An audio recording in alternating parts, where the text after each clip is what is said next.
नमस्कार दोस्तों, आज हम लोग अध्ययन करेंगे कि शिक्षा के कितने प्रकार होते हैं। हम पिछले लेक्चरों पर डिस्कस कर चुके हैं कि शिक्षा की संकल्पना, अर्थ एवं महत्व क्या है, शिक्षा के उद्देश्य क्या क्या हैं, उनको प्रभावित करने वाले कारक कौन कौन से हैं। और आज हम लोग अध्ययन करेंगे कि शिक्षा के कितने प्रकार हैं, क्योंकि आवश्यकताओं के आधार पर इनको कई पार्ट्स में डिवाइड किया गया है। उसके आधार पर आज हम लोग देखेंगे कि शिक्षा को कितने भागों में डिवाइड किया गया है। तो शिक्षा को मुख्यतः निम्नलिखित 3 भागों में वर्गीकृत किया गया है। पहला कौन सा है? औपचारिक शिक्षा, दूसरा अनौपचारिक शिक्षा, तीसरा दूरस्थ शिक्षा। आप देखिए, फर्स्ट ऑफ ऑल औपचारिक शिक्षा। औपचारिक शिक्षा कौन सी है? और ये देखिए क्वेश्चन आता भी है, पूछा भी जाता है कि औपचारिक शिक्षा क्या है, अनौपचारिक शिक्षा क्या है, दूरस्थ शिक्षा क्या है। ये डीएलएड सेकंड सेम पे इस चैप्टर से कोई ना कोई सवाल 100% आना, जितना मैंने इसमें नोट्स बनाया है, इस नोट्स से 100% कुछ ना कुछ पूछा जाएगा। तो अब हम लोग पहले देखेंगे औपचारिक शिक्षा। तो औपचारिक शिक्षा का क्या मतलब है? औपचारिक शिक्षा एक तरह से शिक्षा के संकुचित अर्थ से है। अभी हमने पिछले लेक्चर पे देखा था इसको, जब शिक्षा की संकल्पना हम लोग पढ़ रहे थे, तो वहाँ पर हमने उसके संकुचित अर्थ और व्यापक अर्थ दोनों का अध्ययन किया था। तो देख रहे हैं यहाँ पे औपचारिक शिक्षा। तो औपचारिक शिक्षा से क्या मतलब है? शिक्षा का यह साधन बालक को सप्रयत्न शिक्षा देने का कार्य करता है। इसमें शिक्षा देने की योजना अर्थात समय, स्थान, अध्यापक, विधि एवं पाठ्यक्रम पूर्व निर्धारित होता है। यानी कि सेम टू सेम जैसे हमने शिक्षा का संकुचित अर्थ पढ़ा था, वो टोटल औपचारिक शिक्षा है, वो औपचारिक शिक्षा। और इस पर डीवीजी ने क्या कहा है कि औपचारिक शिक्षा के बिना जटिल समाज के साधनों और उपलब्धियों को स्थानांतरित करना संभव नहीं है।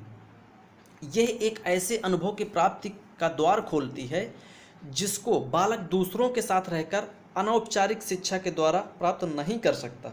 यानी बच्चा जब छोटा होता है, अगर उसको स्कूल पे, विद्यालय पे अगर उसको वो चीज़ ना बताई जाए, तो वो अनौपचारिक शिक्षा के वहाँ तक पहुँच ही नहीं सकता। वो अपने इन्वायरमेंट में सामंजस्य स्थापित ही नहीं कर पाएगा, उसको उस चीज़ों का ज्ञान ही नहीं हो पाएगा।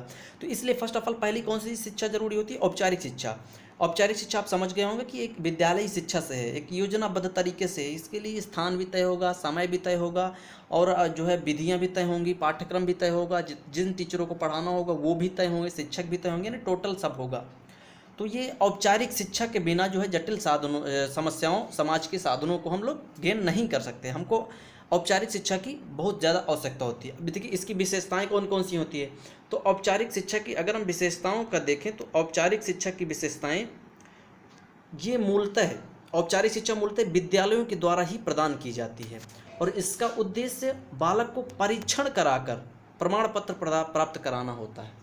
यानी बच्चा, आप जॉब आपकी लगी नहीं लगी, आपका एजुकेशन पूरा हो गया, आपको प्रमाण पत्र दे दिए गए, और उनसे डिसाइड हो जाता है कि नहीं, बच्चे ने इसका अध्ययन किया है, बच्चे ने इसको पढ़ा है, बच्चे को इस चीज़ का नॉलेज है, उस चीज़ का नॉलेज उसको दे दिया जाता है। अब इसी के अकॉर्डिंग टू जॉन डेवी के अनुसार बोला गया है कि without formal education it is not possible to transmit all the resource and achievements of a complex society. It also open a way to a kind of experience which would not be accessible to the young if they are left to pick up their training in informal association with others। यानी हम दूसरों के द्वारा जो भी वहाँ पर हमको गेन होना था, यदि हमने वो फॉर्मल एजुकेशन नहीं लिया, औपचारिक शिक्षा हमने नहीं लिया, तो औपचारिक शिक्षा जब तक हम नहीं लिए तब तक हम जो है अपने समाज के साधनों के साथ अपनी सामंजस्य स्थापित नहीं कर सकते हैं। ये जॉन ड्यूबी ने बोला था, ठीक है ना।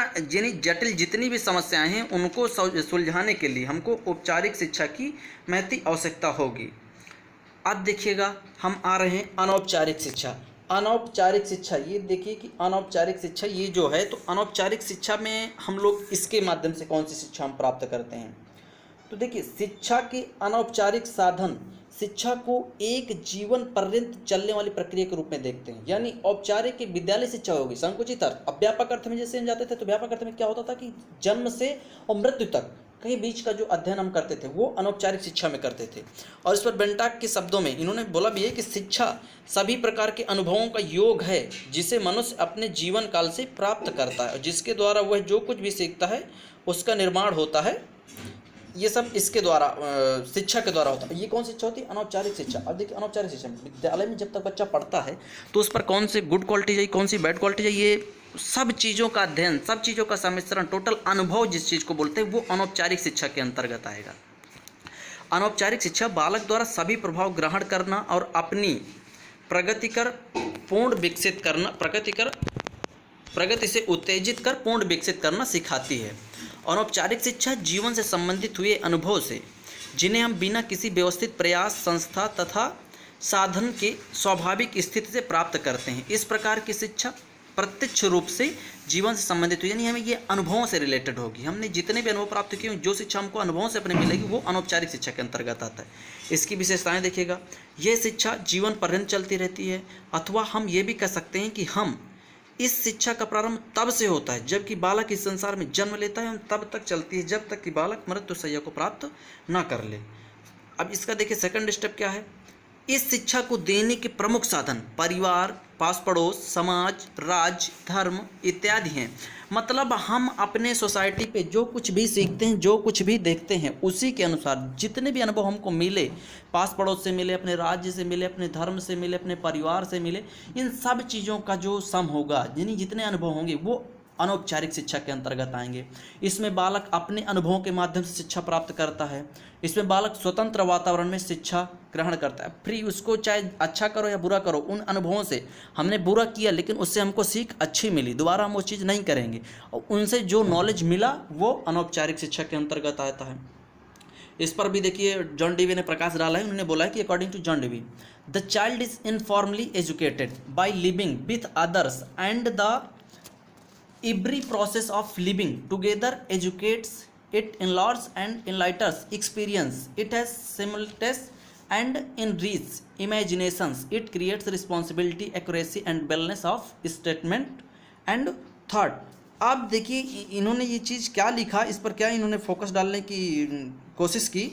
इन्होंने बोला कि अन्य व्यक्तियों के साथ अनौपचारिक रूप से रहकर बालक शिक्षित होता है, और यह प्रक्रिया बालक को शिक्षित करती है एवं उसके अनुभवों को व्यापक व प्रकाशित करती है और उसकी कल्पना को प्रेरित करती है। यह साधन हमारे विचारों और कथनों को स्पष्ट ही नहीं करते वरन उत्तरदायित्व की भावना को भी उत्पन्न करते हैं।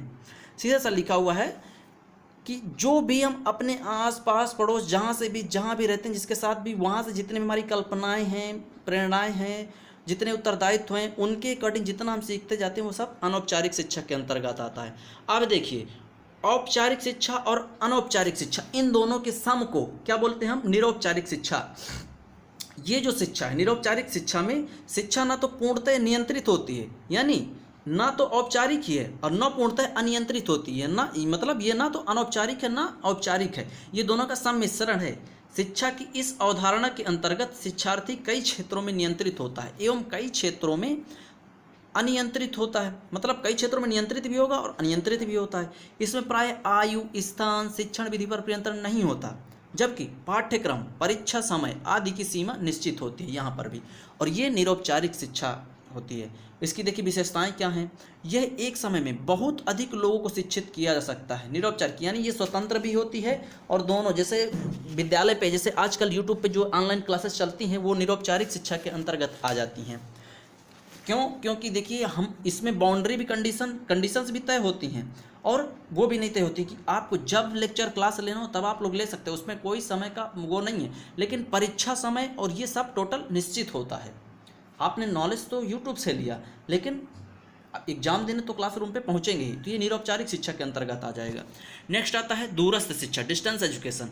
दूरस्थ शिक्षा का जन्म जनसंख्या वृद्धि, संसाधनों की कमी, विद्यालयों, महाविद्यालयों, विश्वविद्यालयों में विद्यार्थियों के लिए सीटों की प्रतिबंधात्मक संख्या ने दूरस्थ शिक्षा के प्रति रुचि जागृत की है। यानी डिस्टेंस एजुकेशन, अब बच्चा वहाँ जाने के एबल नहीं है, उसको जहाँ वो पढ़ना चाहता है वहाँ पर उसको एडमिशन नहीं मिल पा रहा है, उसको वहाँ शिक्षा नहीं मिल पा रही, तो इसके लिए दूरस्थ शिक्षा कार्यक्रम जारी किए गए, संचालित किए गए हैं। दूरस्थ शिक्षा का तात्पर्य क्या है? दूरस्थ शिक्षा का अर्थ दूर रहकर शिक्षा को प्राप्त करना। दूरस्थ शिक्षा कार्यक्रम के अंतर्गत शिक्षा प्रदान करने वाले और शिक्षा प्राप्त करने वाले के मध्य दूरी रहती है, यानी जो जहाँ शिक्षा प्रसारित हो रही है, अब आपको इंटरनेट के माध्यम से या ईमेल के माध्यम से या जो है पोस्ट के माध्यम से आपको बुक्स भिजवा दी गई और उन बुक्स का अध्ययन आप लोग अपने घर पर कर रहे हो या जहाँ पर भी कर रहे हो, प्रत्यक्ष आप अपने टीचर को देख पा रहे हो ना किसी को कि हमारे इस सब्जेक्ट के टीचर ये हैं। जैसे औपचारिक शिक्षा में तो बच्चा जानता है कि मेरे मैथ के टीचर ये हैं, साइंस के टीचर ये हैं, लेकिन जो ये दूरस्थ शिक्षा है इसमें वो बच्चा अपने टीचर्स को नहीं पहचानता कि मेरे टीचर कौन है, केवल बुक्स को जानता है और उनके लेक्चर्स, यदि लेक्चर्स मिल रहे हैं तो वो जानेगा कि मैं इन सर से पढ़ रहा हूँ। अब दूरस्थ शिक्षा के माध्यम से वो अपनी रुचि के अनुसार जिन टीचर से पढ़ना चाहेगा उनसे वो पढ़ सकता है। इसके लिए दूरस्थ शिक्षा, अब दूरस्थ शिक्षा के आदान प्रदान करते समय गुरु शिष्य एक दूसरे को देख भी नहीं सकते, विद्यार्थी को ज्ञान डाक द्वारा अथवा इंटरनेट द्वारा पहुँचता है। अब आपको पीडीएफ भेज दिया गया, आपने उसको पढ़ा, या आपको बुक्स भेज दी गई उसको आपने पढ़ा, तो ये डिस्टेंस एजुकेशन के अकॉर्डिंग आ जाएगा। अब अकॉर्डिंग टू बी होलनबर्ग के अनुसार देखिएगा, distance education is any one of the various form of study, ये एक ऐसा माध्यम है पढ़ने का which are not under the continuous immediate supervision of tutors present with their students in lecture rooms, and that in it includes all those teaching methods in which teaching is conducted through print, mechanical और electronic device. यानी हम चाहे जिस माध्यम से प्राप्त करो, net से माध्यम से प्राप्त करो, इलेक्ट्रॉनिक डिवाइस, पीडीएफ, किसी के माध्यम से प्राप्त करो, तो वो एक जो है कौन सी डिस्टेंस एजुकेशन हो जाएगी। इसकी विशेषताएं देखिए क्या है। इस पद्धति में स्वाध्ययन पर अधिक बल दिया था। अब बच्चे को हमने पीडीएफ दे दिया, अगर वो खुद नहीं पढ़ना चाहता, खुद वो अपने प्रति उत्तरदायी नहीं है तो वो नहीं उसको पढ़ेगा।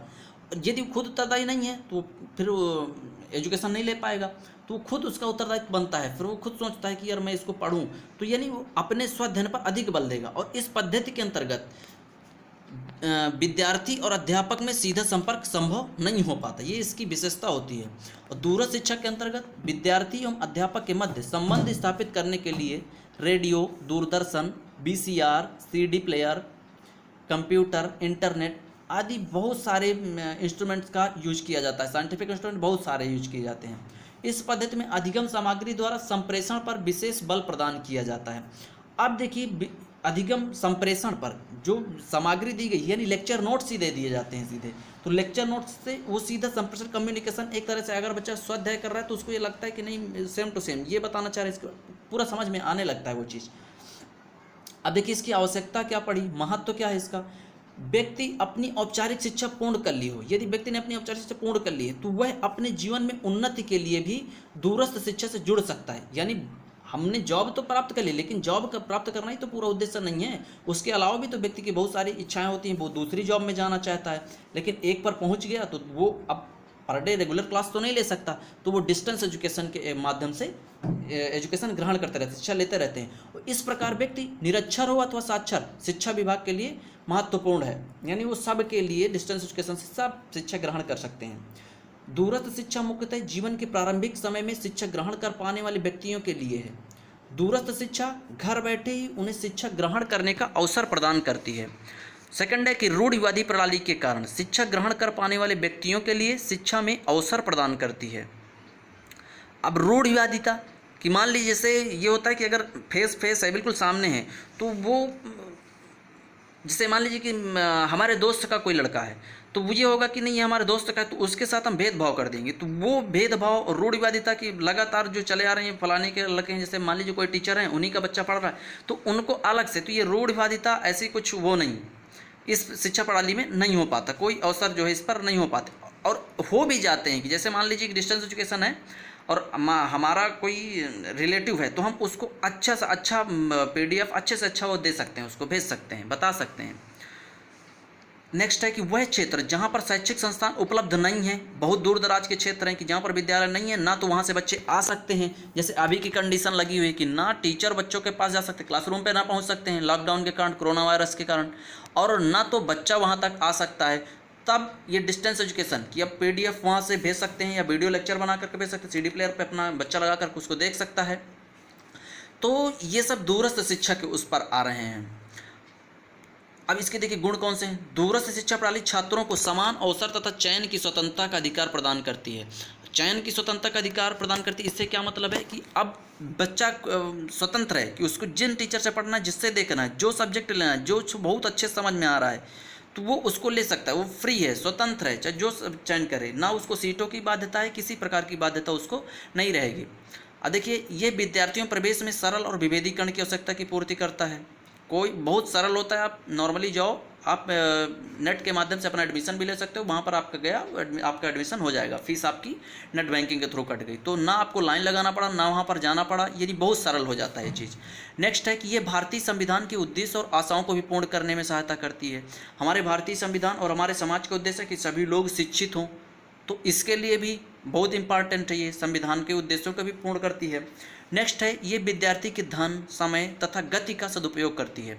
अब व्यक्ति, अगर बच्चा आ रहा है कि बहुत दूर से वो बच्चा आ रहा है, 80-90 किलोमीटर से वो पढ़ने आ रहा है, तो 80-90 किलोमीटर आने में उसका, जिससे वो आएगा तो पैसा खर्च होगा, साथ में टाइम खर्च होगा, फिर उतना ही जाएगा, तो उसका वो टाइम और पैसा बच गया।